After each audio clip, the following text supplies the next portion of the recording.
हमारे हिसाब से संसार में सबसे कोई महत्वपूर्ण चीज है तो वो है प्रेम। क्या है? प्रेम। तो देवर्षि नारद बोले ये प्रेम कहाँ मिलेगा? संत बोले ये तो आप ही बताइए कि प्रेम कहाँ मिलेगा। आप तो हमेशा भ्रमण करते रहते हो, घूमते रहते हो, आपको तो पता होगा। तो देवर्षि नारद विष्णु भगवान के भक्त हैं। उन्होंने कहा कि अगर प्रेम है तो हमारे विष्णु भगवान और मैया लक्ष्मी जी में। संतों ने कहा वहां भी प्रेम नहीं है, वहां भी प्रेम नहीं हो सकता। बोले क्यों? वहां तो प्रेम है। बोले नहीं, वहां भी प्रेम नहीं है। बोले फिर कहाँ प्रेम है? संतों ने कहा सुनिए, अगर वहां प्रेम बता रहे हो तो विष्णु भगवान है ना, मैया लक्ष्मी को छोड़ के कभी भी चले जाते। भक्तों के, उनके भक्तों के ऊपर संकट आ जाए ना तो प्रभु मैया को छोड़ के निकल लेते। कहाँ वहां प्रेम है? अगर प्रेम होता तो नहीं जाते, और जाते तो साथ लेके जाते। वहां कहाँ प्रेम है?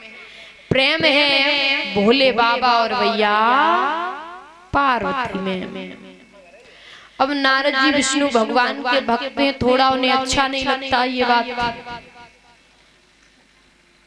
देवर्षि नारद बोले संतों से अगर ऐसी बात है वहां प्रेम है तो वहां जहां प्रेम है वहां झगड़ा हो ही नहीं सकता। मैं वहीं जा रहा हूं, आज भोले बाबा का मैया का झगड़ा कराऊंगा। देवर्षि नारद चले, कैलाश पर्वत पे पहुंचे। उस समय पहले तो 2-3 दिन लगातार गए। अब मौका देख रहे कि भोले बाबा ने कैलाश पर्वत से अलग होवे तो हम मैया से कह दे जाए कछु, आपस में लड़ाई हो जाए।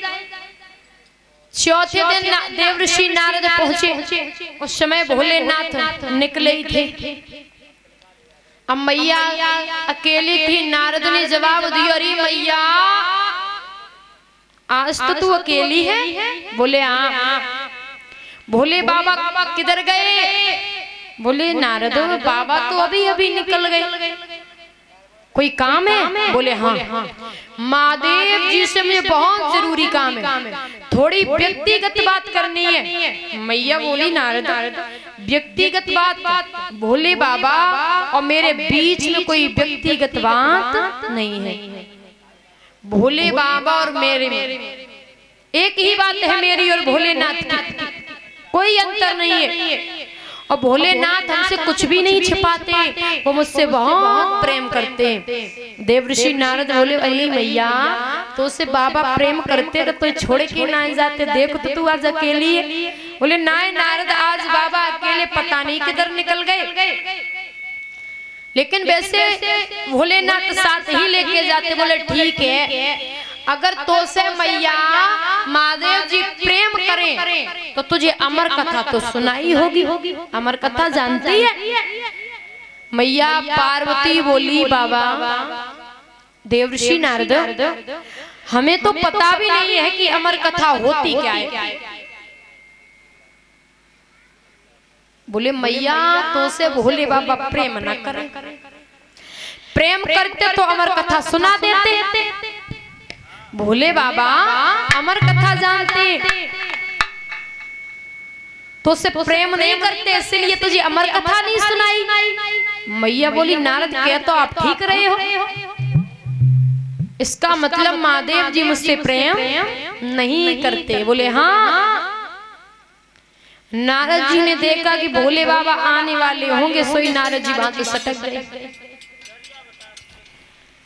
अब महादेव जी वैसे रोज कैलाश पर्वत पे जाते थे तो मैया लोटे में पानी ले दरवाजे पे खड़ी ही रहती थी। महादेव जी आ रहे हैं कहीं से प्यासे, लेकिन आज जब महादेव जी दरवाजे पे आए हैं तो मैया दूर दूर तक दिखाई नहीं दे रही। मैया दूर दूर तक दिखाई नहीं दे रही तो महादेव जी विचार कर रहे हैं, हमें ऐसा लग रहा है कि घर कोई आया था और नारद के अलावा कौन आ सकता। पूछा देवी जी कौन आया था? मैया नाय बोली। बोले अरे देवी जी घर कोई आया था? बोले हाँ देव ऋषि नारद आए थे। बाबा बोले समझ गए, करे गए चुगली, चुगली करे गए। बोले अच्छा आप नाराज हो? बोले नहीं। बोले अगर नाराज नहीं हो तो बहुत दिन हो गए मैंने भांग नहीं पी है, ले आइए। मैया तो वैसे गुस्सा में बैठी। बोले अच्छा इसीलिए शादी करके लायो, इसीलिए विवाह के लायो, भांग नहीं दे पाऊंगी। बाबा समझ गए कि मैया नाराज है।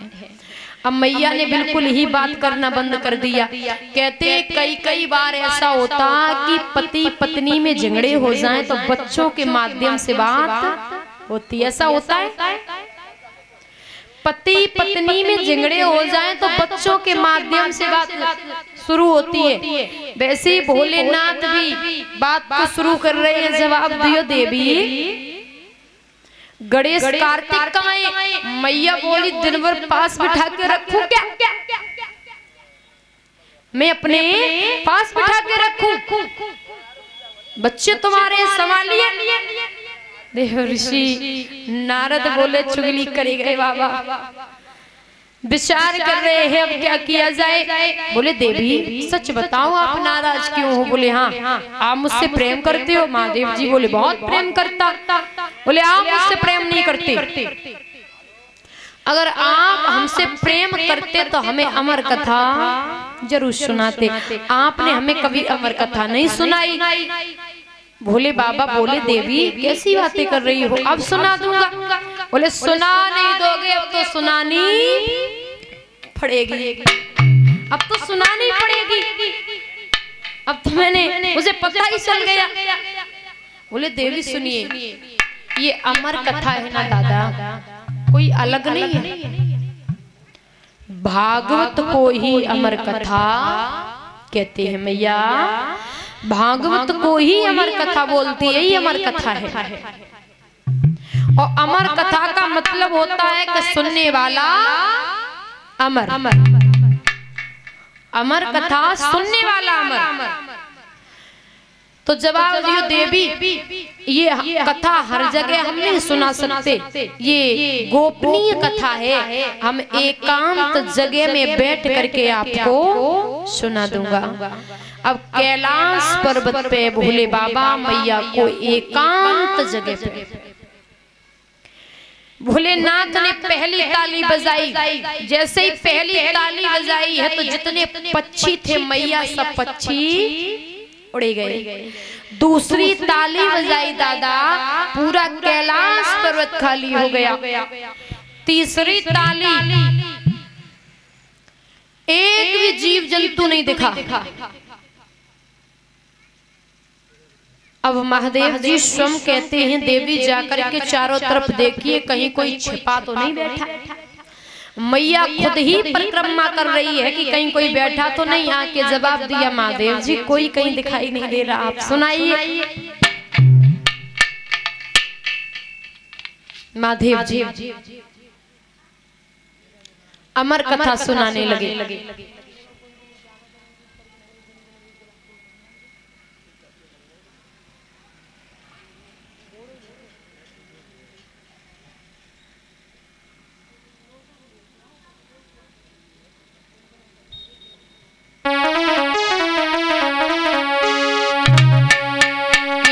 अमरनाथ पे महादेव जी बैठे आसन मारे,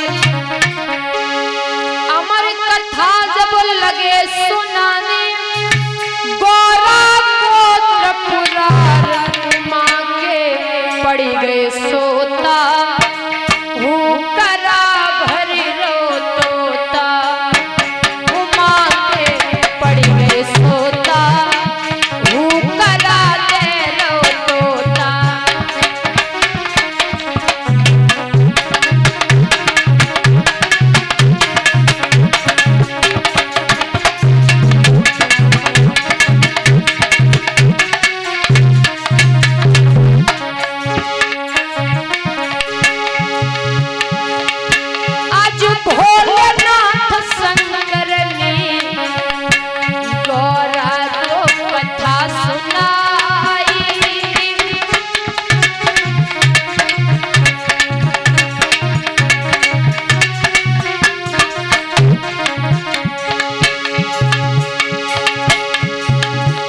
अरे कथा हुई ना पूरी और नींद माँ को आई। कथा हुई ना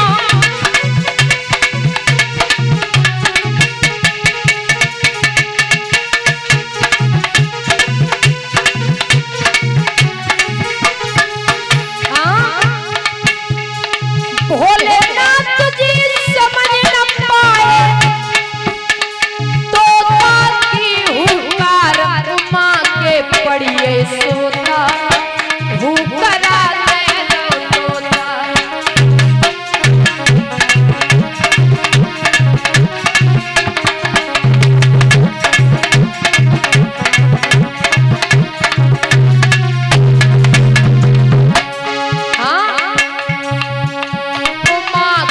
पड़िए सोता हुकरा भरी तोता।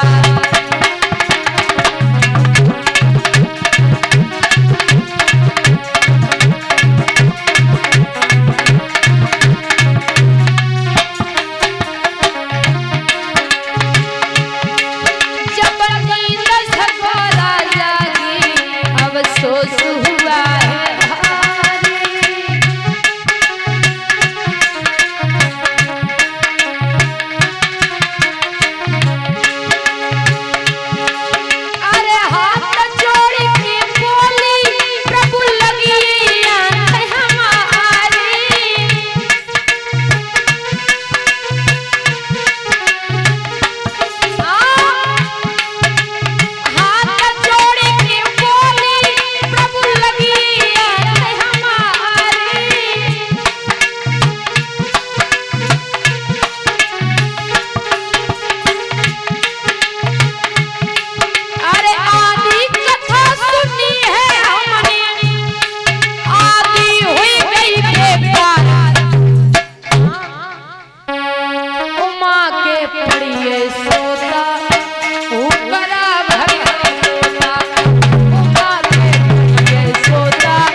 शंकर जी कथा सुनी है किसने।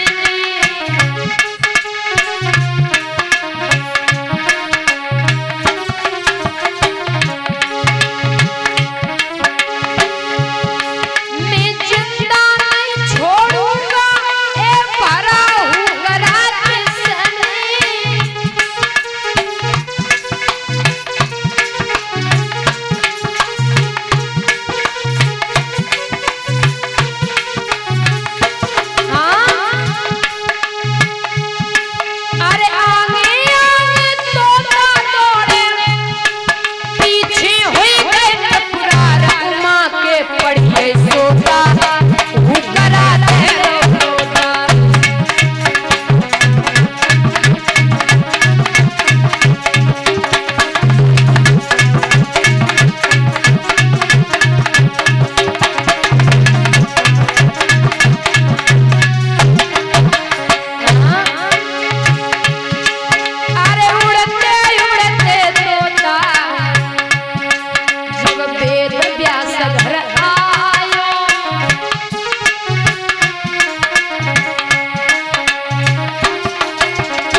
पत्नी